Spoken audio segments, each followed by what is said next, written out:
I'm just going to wait for all of you to like join the purple part of this.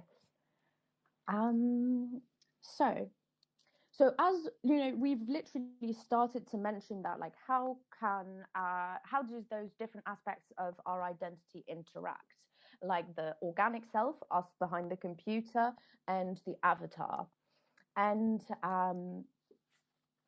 right, sorry, I'm just pulling out the right bit of my little prep. Yeah. Okay. And that's really like the fact that there's those two levels to this identity. Like right now we are experiencing the real world and also this virtual world. This is really a property of the cybernetic organism. So the cybernetic organism, wait, I'm going to pull out the laser again. I think that might be better so you know what I'm looking at. Okay, I'm looking over there. So the word cybernetic, so then again, cybernetic organism is the long version of cyborg.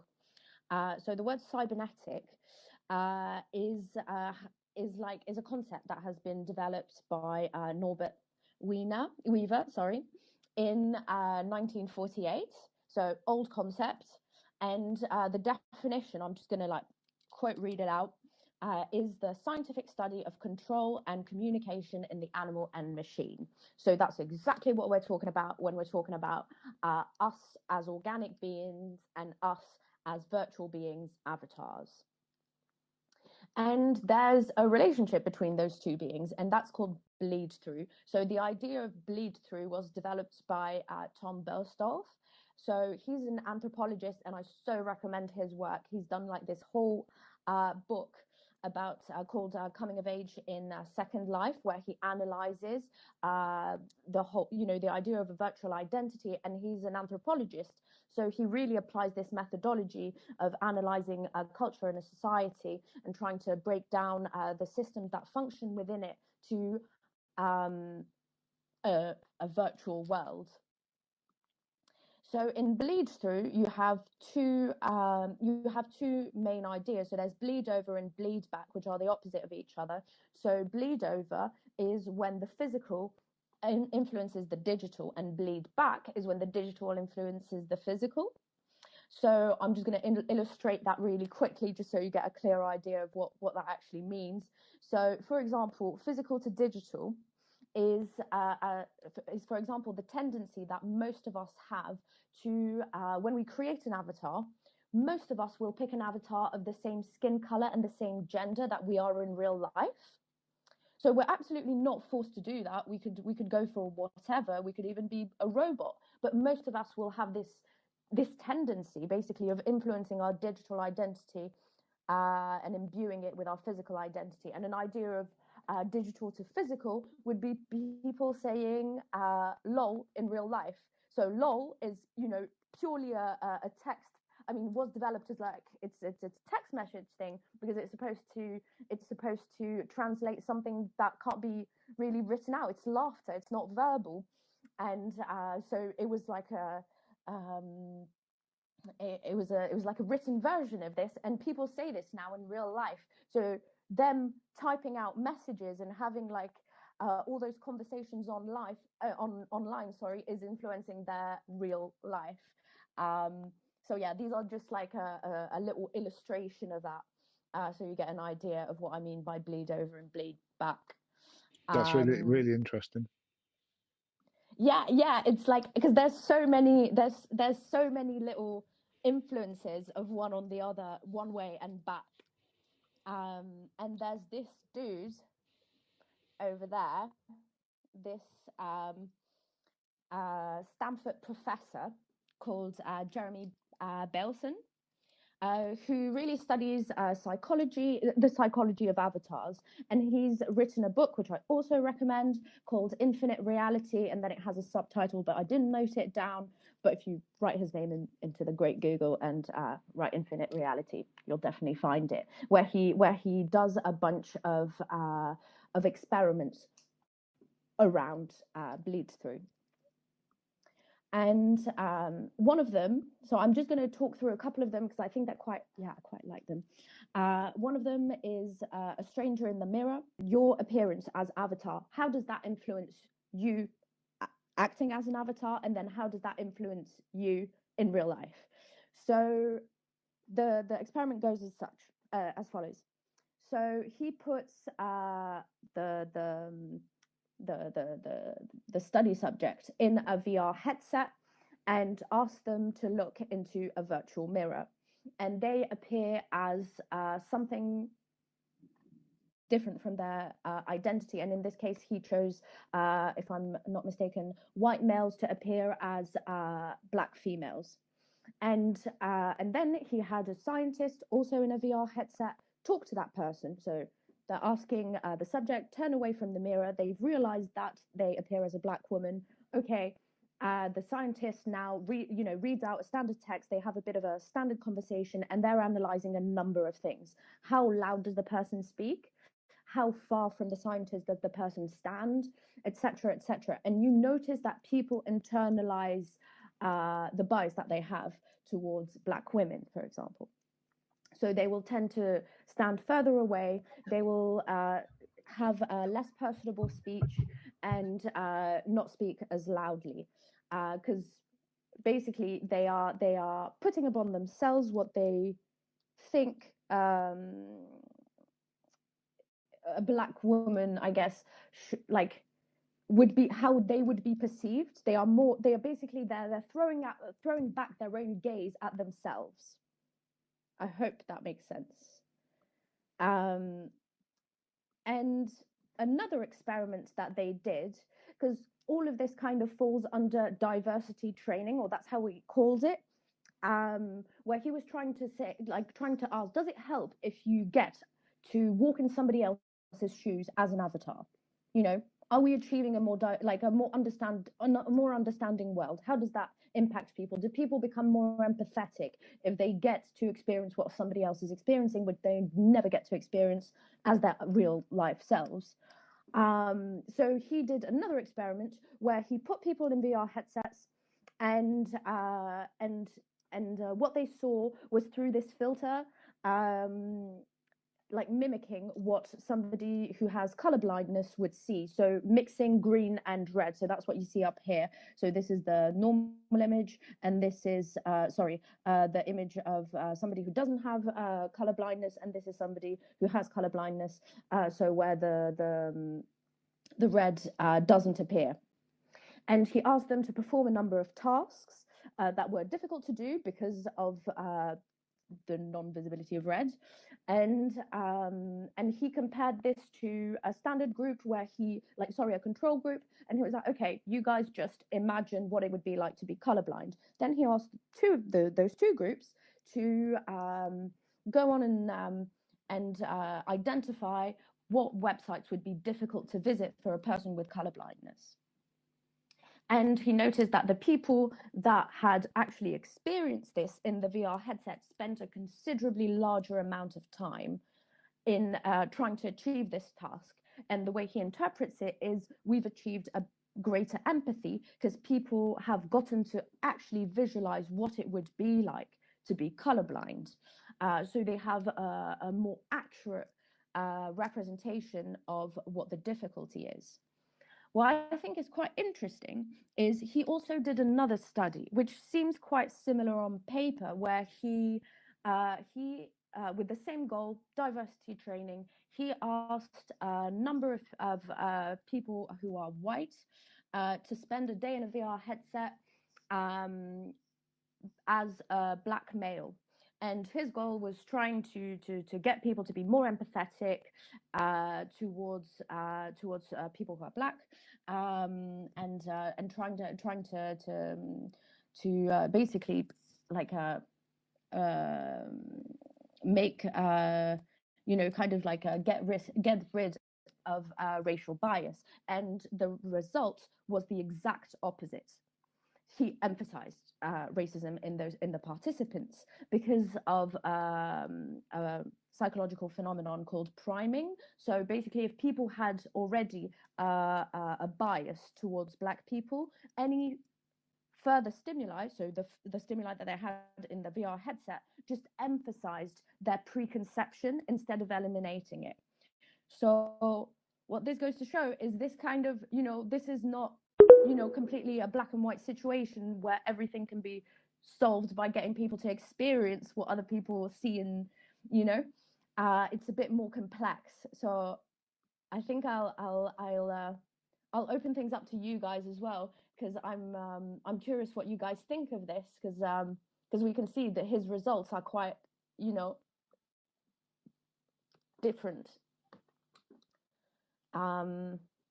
around this. Yeah, do you think this whole diversity training thing would be a thing or not, or is it, you know, do we have to like tread carefully, because clearly it can have adverse effects as well?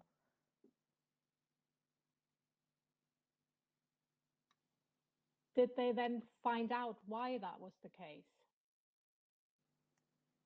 Why the racial bias was kind of increased, whereas the let's say the diversity training for the color blindness, that was helpful? Why was it the opposite? Yeah. Did they find out? Yeah, yeah, they did, because it's the priming thing. So if people had a stereotype of what a black male experience would be like, and it was a negative bias, this like further stimuli, so basically further experience of black males would like emphasize this, but people don't have, or maybe, you know, like people don't have as much of a preconceived idea of color blindness. So I think this phenomenon of priming didn't happen in that case, because it worked. He did another study as well with around, I guess, sustainability, where he told people like, okay, you know, you using like the fluffy non-recyclable toilet paper is the, over your lifetime, if you use it throughout your lifetime, it's the equivalent of you sawing down to virgin trees, so really old trees basically. And against the control group, where he told them just the fact, and there was a control group where he just told them that, and then there was the other group where he put them in a VR headset and made them saw down those trees. And then he tried to see like, okay, what impact does that have on their use of paper? And people used paper considerably less if they had sawed down the tree. Physically, in the VR headset, because they had a visual, you know, experience of this. It created a memory. That's more of the studies that he does about, you know, those VR memories are registered by the brain as real life experience. He's tried this with kids as well, where he gets them to like visit. Yeah, it's true that virtually. you definitely memorize stuff better when you've experienced. There's a lot of teaching about that, how you memorize information better if you've done it visually in VR. Especially. Yeah, because it can be a really good tool for education as well, isn't it? Like to help people memorize things. There's only starting to be more of like an analysis, I guess, of like what the effects are, because they're quite varied. That's the thing. I feel like you know, that like we've had like polar opinions on those things for a while, where it's like on one side it's like, oh, it's terrible and deceptive, and like people are just going to live like plugged into a computer, and it's you know, I guess it's almost like the same conversation of like the impact of video games on people. You know, if you're killing a bunch of people in a video game, does that make you violent? You know, I feel like this debate comes up regularly on the political stage, and like his experiments kind of go to show that it's not a black and white issue, which I think is quite interesting.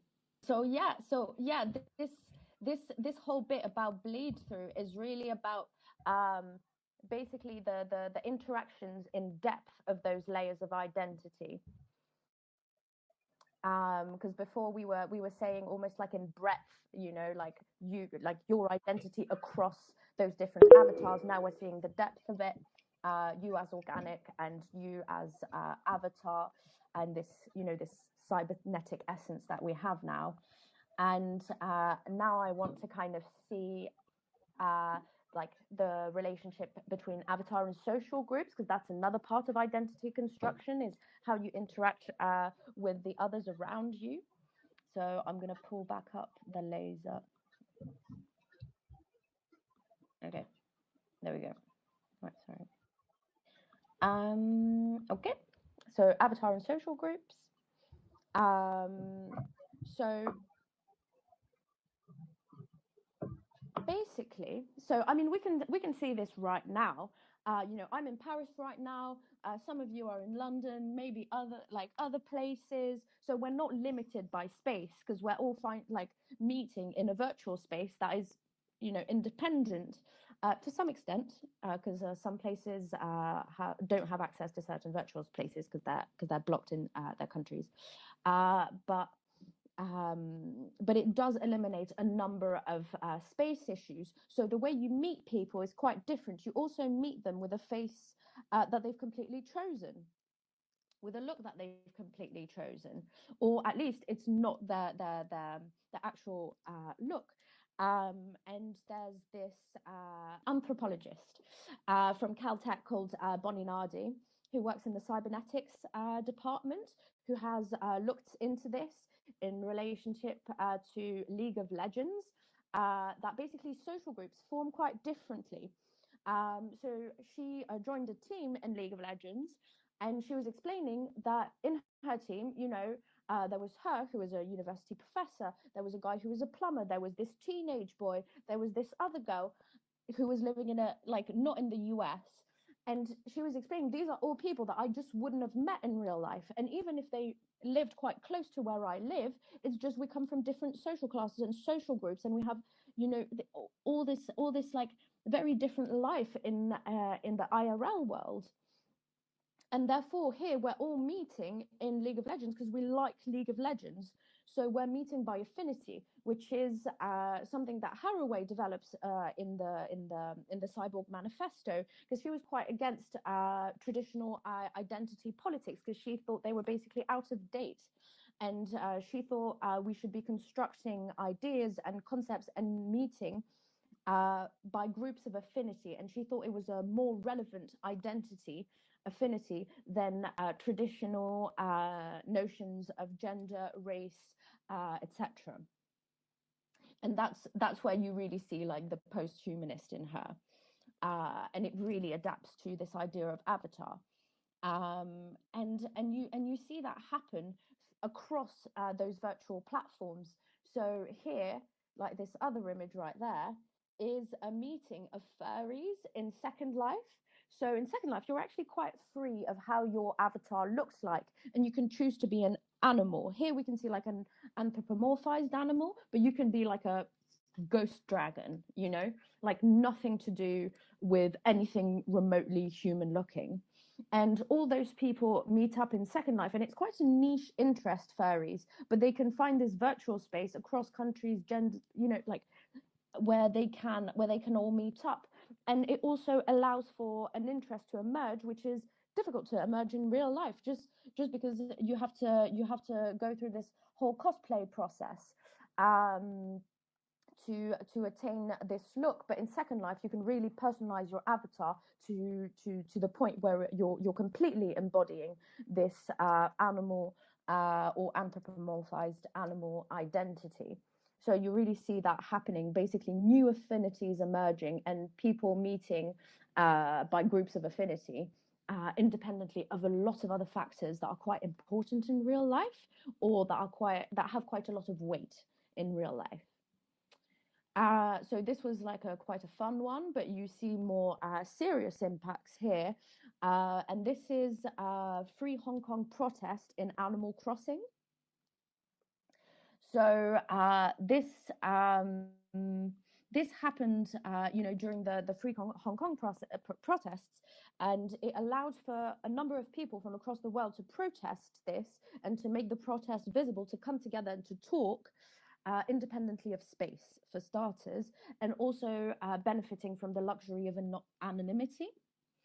So it allows basically a different like those virtual spaces really allow a different relationship to political matters and to political protest. So then again, group meeting by affinity, and in this case, it's to protest basically the annexation of Hong Kong. So yeah, you can see how this can be used in very different ways, like from playing a game to meeting with, I guess, a more niche identity to political protest, and with like a new paradigm, I guess, independent from space mainly, is a big one. And allowing you to interact with people that you would rarely interact with or physically can't interact with in real life. So yeah, I don't know if you guys have any experience of like even the forums and things like this are like a non-immersive way of doing that. I don't know if you guys already used like forums, like if you're a teenager, things like this, to kind of meet up with, I don't know, a bunch of people that are really into something that the people around you aren't in. Sounds like us. Sorry, Mario, I'm bumping into you. I had. Yeah? Yeah, I had when I was a teenager, maybe that, I don't know. Yeah, over just over 10 years ago, I think. Yeah, we're in just online forum. Everyone's yeah, it was something to do with gaming and Japanese anime. You know, everyone's a fan, and you dress up your avatar, and yeah, I guess, and then we role play as if we are the fictional character that already exists. But obviously now is a different story. You completely just reinvent your own character. So yeah, but that was an experience. Oh, definitely. That sounds really cool. Yeah. I think, yeah, it happened. Like, I feel like a lot of subcultures emerge this way, that where there aren't that many people, in the real world that are really like close to you physically, that have those same interests, and therefore you go online. And it's also a way of like sharing information. I mean, I don't know where you went, Scarlett, but like we're both part of the DigGals group, actually, Mario as well, who's filming right here. And we're all into digital design and things like this, and we share information on this chat. And the information is valid wherever you are, and so you get basically more communication around those things by not being limited by space.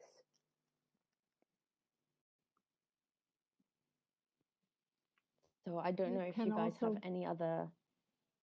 Yeah, we did a collaboration with the University of Linz and the Ars Electronica I think they're also in Austria. And we created a gallery where we could meet and discuss art. We did that for the TED Exchange. That was, obviously, we would never have met those people otherwise, but we were actually collaborating on this project together in the same room, even though part of us were in London and the other part was spread all over Austria. Yeah, that's really like, I feel like that's the amazing like potential of this, in a sense, like to be able to get like new perspectives, for example, on the and to collaborate with people that have a whole like a whole bunch of different perspectives, because they come from a bunch of different places, and this wouldn't be possible otherwise than through those platforms. And I feel like the immersive aspect of those platforms, that's literally what we're doing right now. I think it's more interesting to meet in those spaces rather than on like a chat, because it makes things a bit more embodied. Like you really feel like the people are there rather than reading like lines of text. Yeah.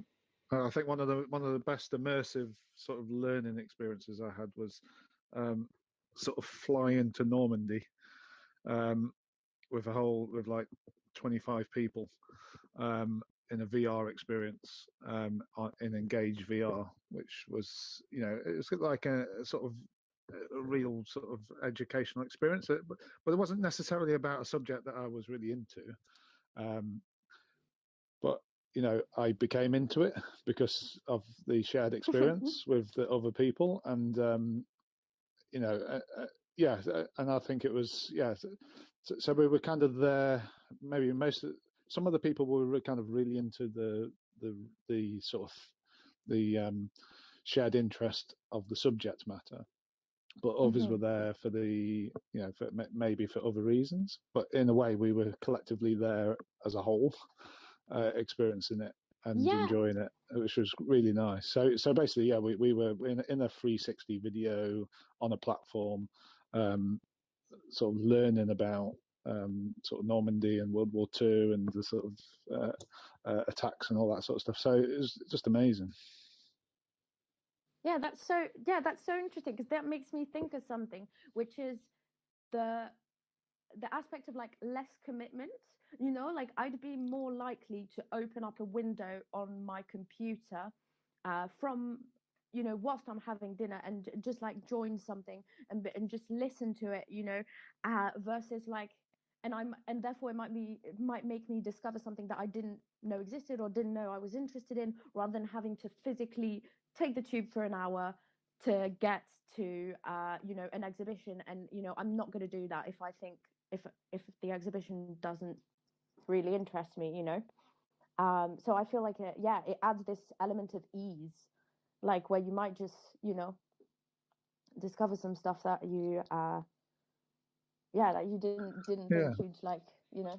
Exactly, and I think the other good example is Burning Man. That was like they did Burning Man in VR basically in Old Space this year, and you know, Burning Man, it was something I would never ever go to, but I felt that I, you know, experienced it, and there was a vibe there that was quite interesting. You know, it obviously wasn't replicating Burning Man Festival, but there was definitely a atmosphere there, and there were some really great talks, you know, like this, where there was people gathered around in an immersive experience.